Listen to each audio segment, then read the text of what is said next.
Halo pendengar setia, berjumpa lagi dengan saya Murni.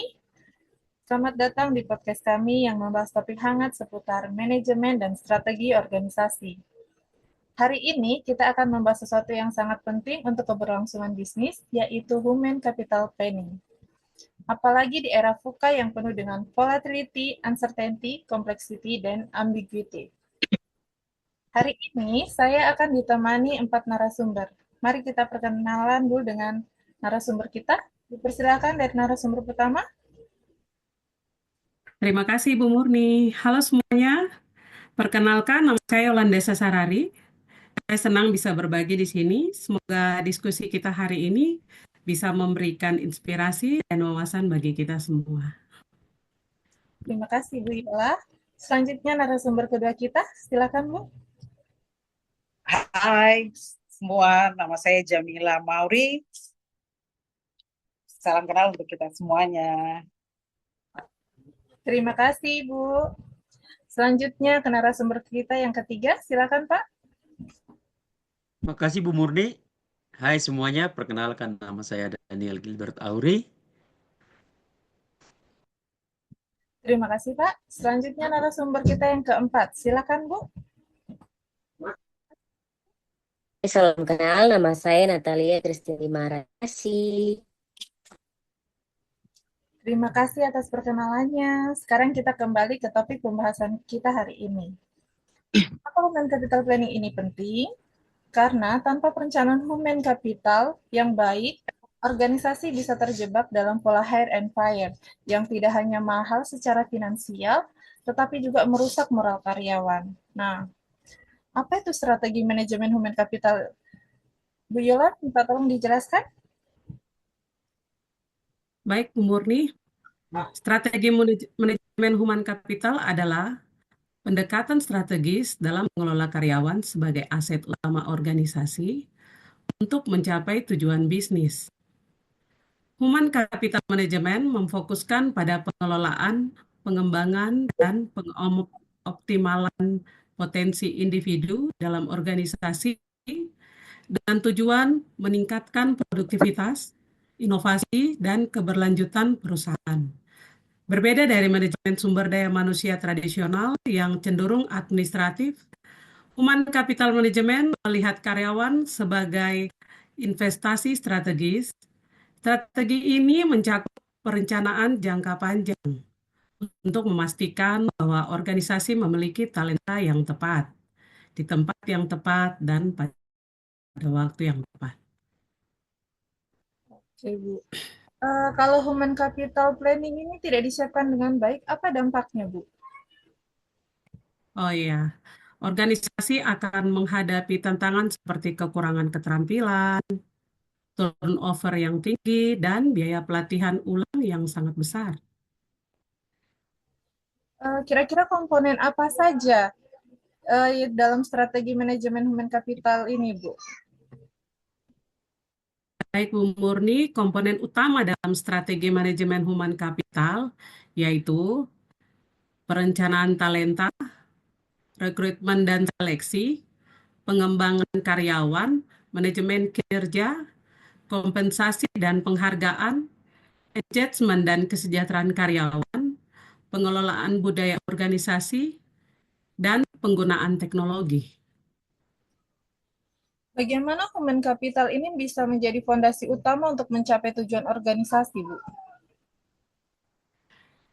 Human capital merupakan fondasi utama dalam mencapai tujuan organisasi karena mencakup pengetahuan, keterampilan, kompetensi, dan potensi karyawan yang menjadi motor penggerak seluruh aktivitas organisasi.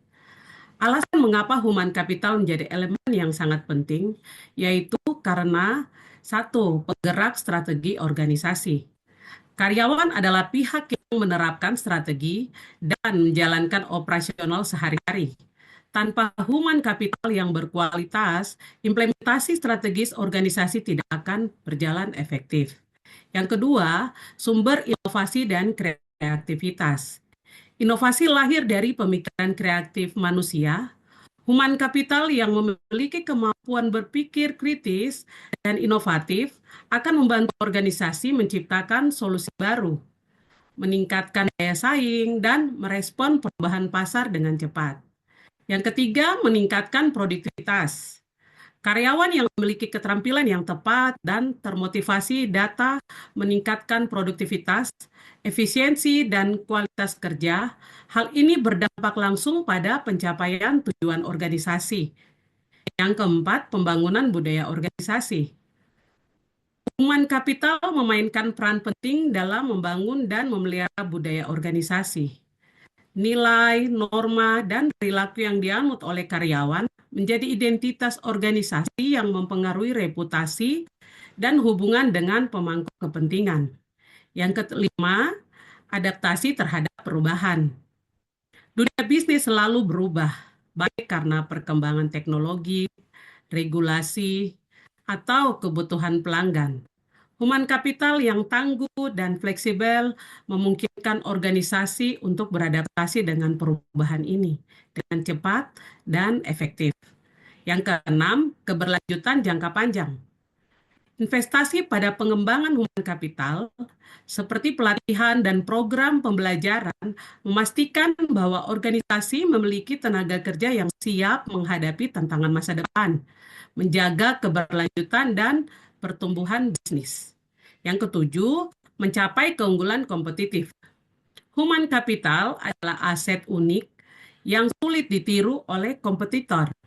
Karyawan yang kompeten, berkomitmen, dan memiliki engagement tinggi akan menciptakan keunggulan kompetitif yang kuat. Dengan memberikan perhatian yang serius pada pengelolaan dan pengembangan human capital, organisasi dapat memastikan bahwa mereka memiliki fondasi yang kuat untuk mencapai tujuan strategis, sekaligus menciptakan nilai tambah bagi semua pemangku kepentingan. Begitu, Bu Murni. Bu Yola, untuk contoh nyatanya ada? Oh iya, misalnya perusahaan teknologi yang tidak memiliki ahli di bidang AI akan kesulitan berkompetisi di era digital ini. Jadi memang sangat berpengaruh ini ya, human capital planning. Betul sekali, Bu Murni. Kira-kira Bu Jamila bisa jelaskan langkah-langkah utama dalam human capital planning ini, Bu? Langkah-langkah utama dalam human capital planning ada 8 langkah, yaitu yang pertama, bagaimana kita memahami strategi bisnis dan tujuan organisasi. Kenapa itu penting dalam human capital? Harus kita selaraskan dengan strategi bisnis organisasi agar dapat memberikan kontribusi nyata terhadap pencapaian tujuan. Dan langkah-langkah yang dilakukan adalah pertama mungkin kita melakukan identifikasi visi, misi, dan tujuan jangka panjang organisasi. Yang kedua, analisis prioritas bisnis seperti ekspansi pasar, peluncuran produk baru, ataupun transformasi digital. Dan langkah yang ketiga, diskusikan dengan pemimpin bisnis untuk memahami arah strategis dan kebutuhan tenaga kerja. Langkah yang kedua yaitu kita melakukan analisis kebutuhan tenaga kerja atau workforce analysis. Kenapa penting? Ini perlu kita pahami kebutuhan tenaga kerja saat ini. Dan masa depan adalah dasar dari suatu perencanaan human capital dalam suatu perusahaan. Nah, langkah yang perlu dilakukan adalah bagaimana kita menganalisis posisi kunci, keterampilan, dan kompetensi yang diperlukan untuk mendukung tujuan organisasi. Langkah kedua, kita proyeksikan kebutuhan berapa nih tenaga kerja yang berdasarkan tren bisnis atau perubahan pasar.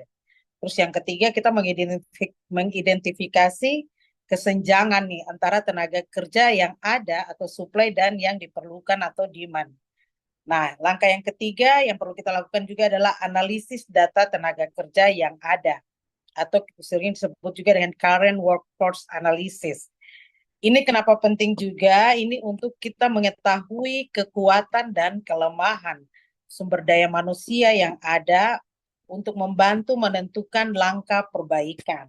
Nah, langkah-langkah yang dilakukan adalah analisis demografis tenaga kerja seperti kita melihat usia, pengalaman, tingkat pendidikan, dan lain-lain. Yang kedua, evaluasi kompetensi, produktivitas, dan kinerja karyawan. Langkah ketiga yaitu periksa tingkat turnover dan retensi untuk mengidentifikasi risiko kehilangan talenta. Nah, langkah yang keempat yaitu identifikasi kesenjangan keterampilan atau skill gap analysis. Kenapa ini penting juga? Karena kita menentukan keterampilan atau kompetensi yang hilang adalah inti dari human capital planning. Langkah-langkah yang perlu kita lakukan yaitu kita bandingkan kompetensi tenaga kerja saat ini dengan kebutuhan organisasi. Kita tentukan area di mana pelatihan, pengembangan, atau rekrutmen diperlukan. Terus yang ketiga, kita prioritaskan kesenjangan berdasarkan urgensi dan dampaknya pada bisnis. Nah, langkah yang kelima yaitu merancang strategis human capital. Ini penting juga karena strategi ini dapat memastikan kebutuhan tenaga kerja terpenuhi secara efektif dan efisien.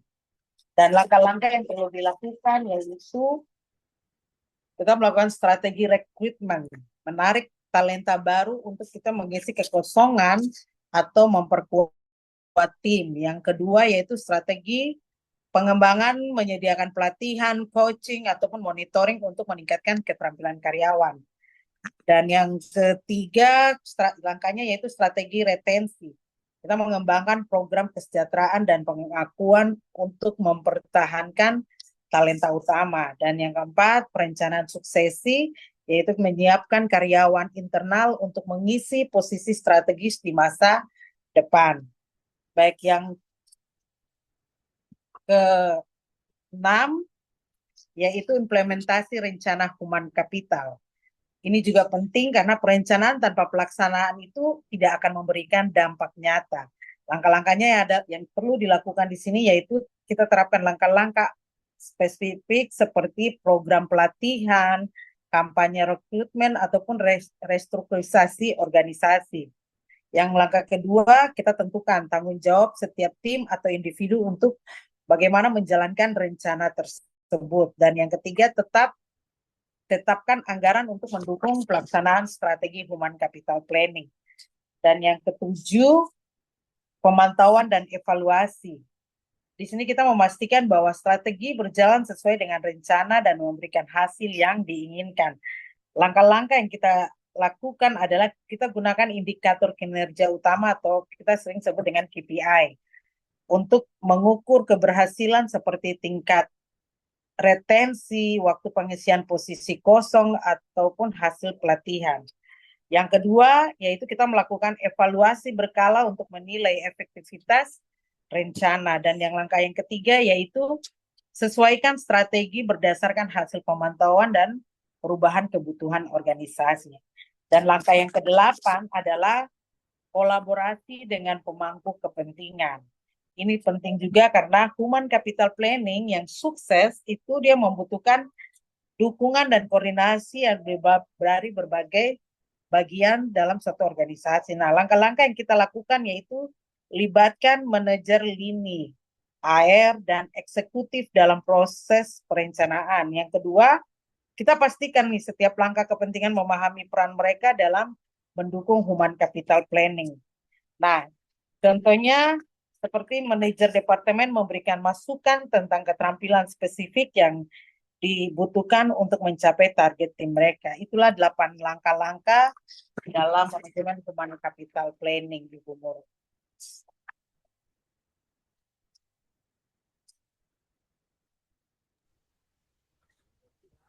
Bu Jamila, kira-kira ada contoh konkretnya? Baik, Ibu Murni, mungkin contoh konkretnya begini, Bu. Contohnya perusahaan retail yang ingin memperluas pasar harus memproyeksikan berapa nih kebutuhan tenaga kerja mereka sehingga dapat memenuhi permintaan baru. Itu mungkin contoh konkretnya. Oke, terima kasih banyak Bu Jamila. Pak Daniel, dalam perencanaan human capital, tantangan terbesar apa di era VUCA ini, Pak? Oke, baik. Terima kasih Bu Murni. Sebelum saya menjawab tantangan terbesar human capital dalam era VUCA, kita perlu mengetahui apa itu VUCA. VUCA adalah akronim yang digunakan untuk menggambarkan lingkungan yang penuh ketidakpastian dan perubahan yang cepat. Fucha terdiri dari 4 elemen, yaitu yang pertama, volatility atau kita sebut volatilitas, yaitu perubahan yang cepat dan tidak dapat diprediksi, yang seringkali mengubah situasi dengan cara yang signifikan dan dalam waktu yang singkat. Yang kedua yaitu uncertainty atau ketidakpastian, di mana di sini keadaan yang penuh dengan ketidakjelasan, di mana hasil atau arah dari suatu peristiwa tidak dapat dipastikan. Yang ketiga yaitu complexity atau kompleksitas. Di sini situasi yang melibatkan banyak faktor yang saling terkait dan seringkali membuat pengambilan keputusan menjadi lebih sulit. Yang keempat yaitu ambiguity atau ambiguitas, yaitu ketidakjelasan yang terjadi ketika situasi atau informasi tidak jelas atau terbuka untuk berbagai interpretasi. Konsep Fucha sendiri sering digunakan untuk menggambarkan tantangan dalam dunia bisnis, manajemen, dan perubahan sosial di era modern, yang mengharuskan individu atau organisasi untuk lebih adaptif, fleksibel, dan mampu menghadapi ketidakpastian. Era Fucha menghadirkan perubahan cepat, yang seperti tadi saya jelaskan, volatility, juga ketidakpastian atau uncertainty. Selanjutnya kompleksitas atau complexity dan ambiguitas atau ambiguity. Contohnya teknologi AI yang terus berkembang membuat banyak perusahaan harus beradaptasi dengan cepat. Gitu Bu Murni. Pak Daniel, solusi apa yang bisa untuk kita menghadapi VUCA ini? Ada salah satu solusi yaitu untuk menjawab itu dengan kita menggunakan Fucha Prime, yaitu satu vision, yang kedua understanding, ketiga clarity, dan keempat agility. Ini adalah kerangka kerja untuk tetap tangguh dan adaptif.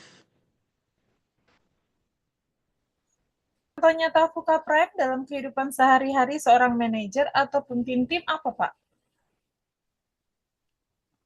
Oke, baik Bu Murni.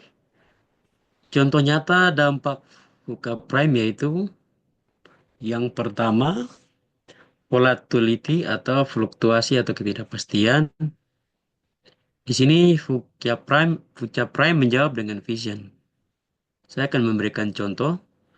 Contoh dalam kehidupan sehari-hari, di mana seorang manajer atau tim proyek IT menghadapi perubahan mendadak dalam permintaan pasar atau kebijakan perusahaan yang mempengaruhi arah proyek.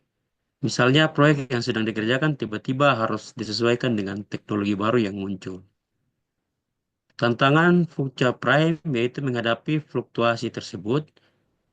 Manajer perlu memiliki vision yang jelas mengenai tujuan akhir proyek dan agility untuk menyesuaikan tim dan sumber daya dengan perubahan yang terjadi. Jadi tindakan pemimpin yang mana manajer berkomunikasi dengan tim tentang perubahan visi proyek yang harus mengikuti teknologi terbaru, memotivasi mereka untuk belajar hal baru dan mengadaptasi pendekatan kerja sesuai dengan fluktuasi pasar yang terjadi. Yang kedua, uncertainty atau ketidakpastian dijawab dengan understanding, di mana contoh dalam kehidupan sehari-hari, seorang pemimpin tim marketing dihadapkan pada ketidakpastian dalam tren konsumen akibat perubahan besar di pasar. Jadi misalnya pandemi atau krisis ekonomi. Tantangan Fucha Prime sendiri, yang mana pemimpin perlu memiliki understanding yang mendalam dan bertumbuh dalam kondisi ketidakpastian. Jadi tindakan pemimpin membuat analisis berbasis data untuk mengidentifikasi potensi pasar yang belum tergarap. Terus melihat tim untuk brainstorming solusi dan mengembangkan strategi marketing yang fleksibel yang dapat menyesuaikan dengan perubahan kebutuhan pelanggan. Yang ketiga, complexity atau kompleksitas dijawab dengan clarity, Contoh dalam kehidupan sehari-hari, seorang manajer proyek di perusahaan konstruksi harus mengelola banyak aspek berbeda dalam proyek yang besar, termasuk pengadaan material, manajemen tenaga kerja, dan kepatuhan terhadap peraturan yang kompleks. Tantangan Puka Prime sendiri, dalam menghadapi kompleksitas tersebut, manajer perlu memberikan clarity kepada tim tentang prioritas yang perlu dikerjakan, serta membangun komunikasi yang jelas dan efisien. Tindakan pemimpin sendiri, manajer memetakan setiap aspek proyek secara sistematis dan memberikan penjelasan yang jelas kepada tim tentang langkah-langkah yang perlu diambil, sambil memfasilitasi kolaborasi antar tim dan memastikan semua orang tahu peran dan tanggung jawab mereka masing-masing. Terus yang keempat yaitu ambiguitas, dijawab dengan agility, di mana contoh dalam kehidupan sehari-hari seorang pemimpin tim produk menghadapi ketidakjelasan dalam arah produk baru yang akan diluncurkan, karena pasar belum memberikan feedback yang pasti mengenai keinginan konsumen. Tantangan Puka Prime, jadi jika pemimpin harus memiliki visi yang jelas tentang nilai yang ingin dicapai oleh produk tersebut, namun tetap fleksibel dalam pendekatannya, mengingat ambiguitas yang ada. Untuk tindakan pemimpin, pemimpin menyarankan eksperimen dengan literasi produk atau menggunakan pendekatan desain berpikir atau design thinking, dengan melibatkan tim dalam mencari solusi kreatif sambil memantau respon pasar melalui feedback yang didapat. Jadi kesimpulannya, penerapan VUCA Prime memungkinkan manajer atau pemimpin tim untuk tetap tangguh, fokus, dan adaptif dalam menghadapi tantangan yang dinamis. Pendekatan ini tidak hanya membantu dalam pengambilan keputusan, tapi juga itu meningkatkan kepercayaan tim terhadap kepemimpinan mereka. Begitu, Bu Murni. Oke. Konsep VUCA Prime ini apakah bisa diterapkan di semua level organisasi, Pak? Ya, betul Bu Murni. Jadi konsep vision, understanding, clarity, agility atau VUCA Prime itu dapat kita terapkan di semua level organisasi. Meskipun cara penerapannya akan berbeda tergantung pada peran, tanggung jawab, dan konteks masing-masing level. Dengan penerapan yang tepat, konsep ini dapat menciptakan organisasi yang lebih tangguh, adaptif, dan selaras dari tingkat strategis hingga operasional, Bu. Bagaimana Pak Daniel dalam kehidupan sehari-hari sebagai individual atau sebagai bagian dari tim bisa mulai mengadopsi pola pikir VUCA Prime dalam pekerjaannya Bapak? Oke, baik Bu Murni. Di sini saya mengadopsi pola pikir VUCA Prime, yaitu vision, understanding, clarity, dan agility. Dalam pekerjaan sehari-hari, di situ memerlukan langkah-langkah praktis yang bisa dilakukan baik sebagai individu maupun sebagai bagian dari tim. Yang pertama, vision. Di sini kita tetap fokus pada tujuan utama. Jadi jika sebagai individu, ada beberapa poin di sini. Yang pertama, tentukan tujuan utama pekerjaan setiap hari atau setiap minggu. Yang poin kedua yaitu selalu hubungkan tugas-tugas dengan visi jangka panjang tim atau organisasi. Saya akan berikan contoh. Jadi di sini jika saya bekerja di pemasaran, fokuslah pada kampanye yang mendukung pertumbuhan pelanggan, bukan hanya aktivitas sehari-hari. Eh, Kalau sebagai tim, ada beberapa poin. Yang pertama, pastikan setiap anggota memahami visi bersama dan perannya dalam mencapainya. Poin kedua di sini, adakan pertemuan berkala untuk menyelaraskan tujuan tim. Saya akan berikan contoh, yaitu saat memulai proyek baru, kita harus diskusikan bagaimana hasil proyek ini mendukung tujuan strategis perusahaan. Yang kedua, understanding. Jadi understanding ini kita harus bangun pemahaman yang mendalam. Saya akan berikan contoh sebagai individu. Ada dua poin yang saya akan jelaskan, yaitu poin pertama, lakukan riset atau pelajari konteks dari tugas yang dikerjakan. Poin kedua di sini, tanyakan jika ada hal yang tidak jelas kepada atasan atau rekan kerja. Contohnya, saat menerima tugas baru, kita harus cari tahu bagaimana tugas ini mempengaruhi keseluruhan proyek atau proses bisnis kita. Untuk contoh sebagai tim, ada 2 poin di sini, yaitu poin pertama, tingkatkan komunikasi dengan mendengarkan perspektif masing-masing anggota. Yang poin kedua, analisis data atau informasi sebelum membuat keputusan. Contohnya sendiri, saat tim menghadapi masalah, lakukan brainstorming untuk memahami penyebab utama dan bisa mendapatkan solusi terbaik dari situ. Yang ketiga yaitu clarity.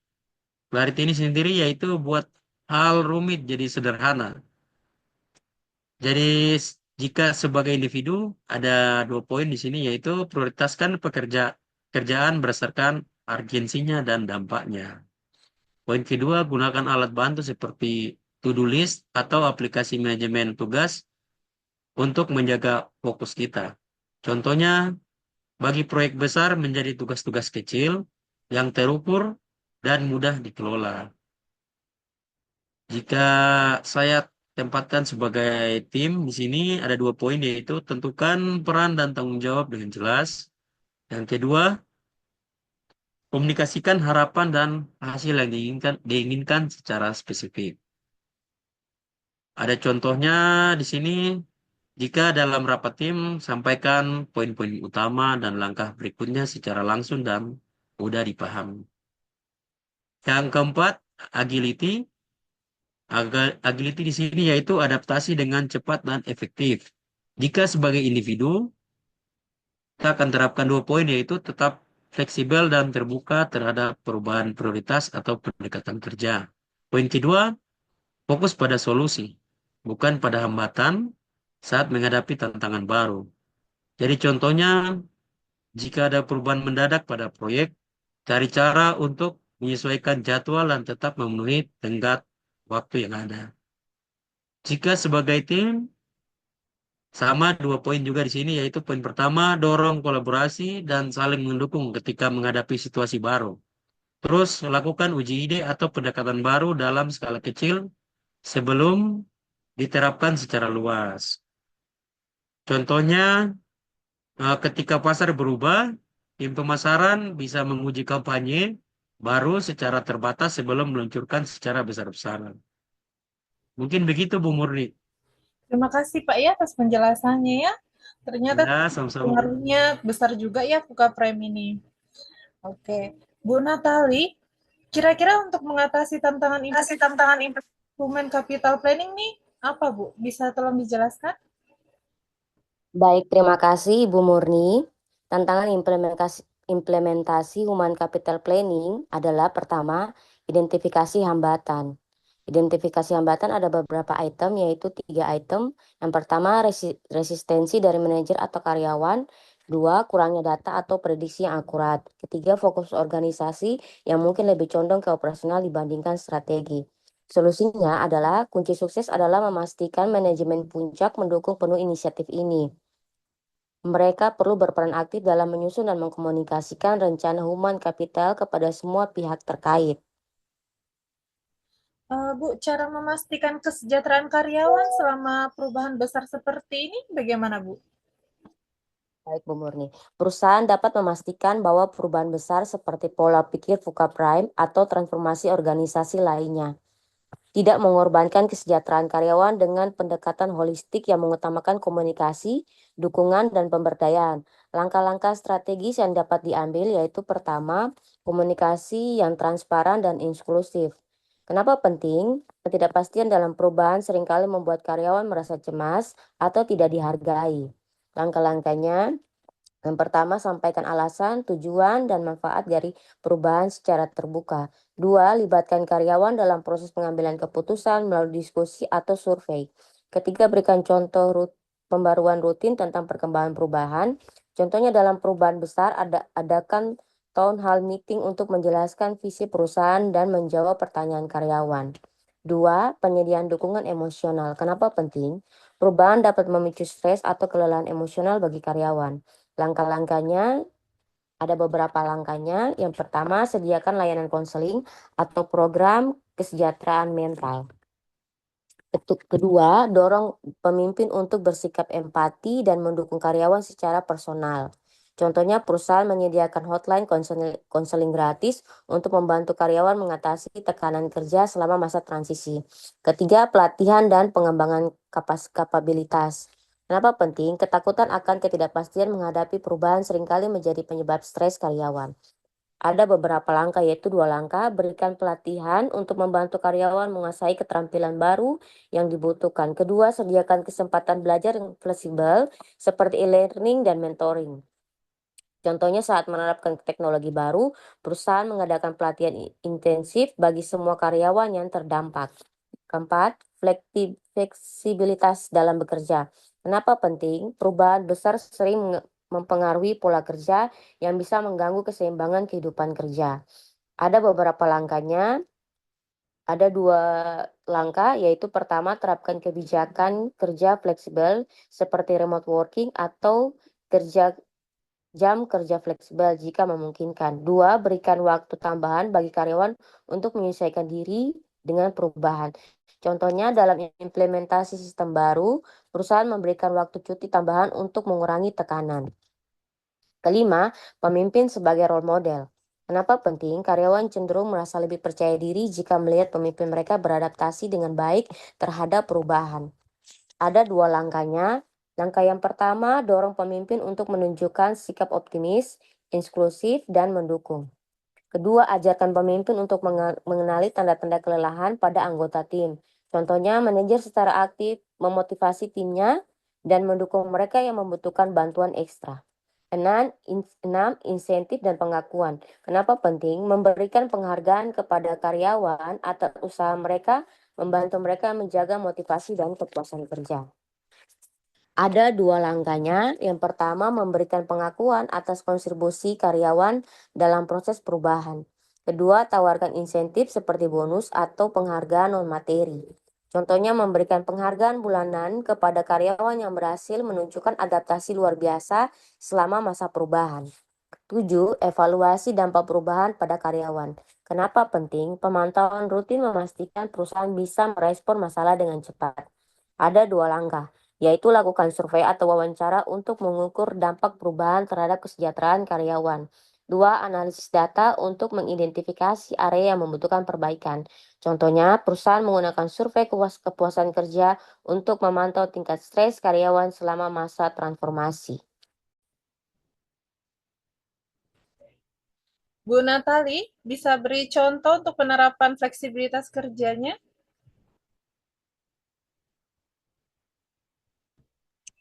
Baik, Bu Murni.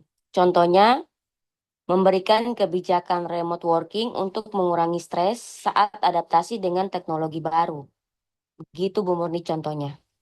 Terima kasih Bu Natalia, terima kasih juga buat para narasumber atas kehadirannya di hari ini pada acara podcast kami ya.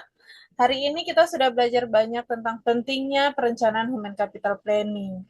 Dengan strategi yang tepat, organisasi bisa menghadapi tantangan masa depan dengan percaya diri. Kami ingin mendengar pendapat Anda, para pendengar. Apa pendapat Anda tentang topik ini? Bagikan pengalaman atau pertanyaan Anda di media sosial kami. Sampai jumpa di episode berikutnya. Terima kasih. Sampai jumpa.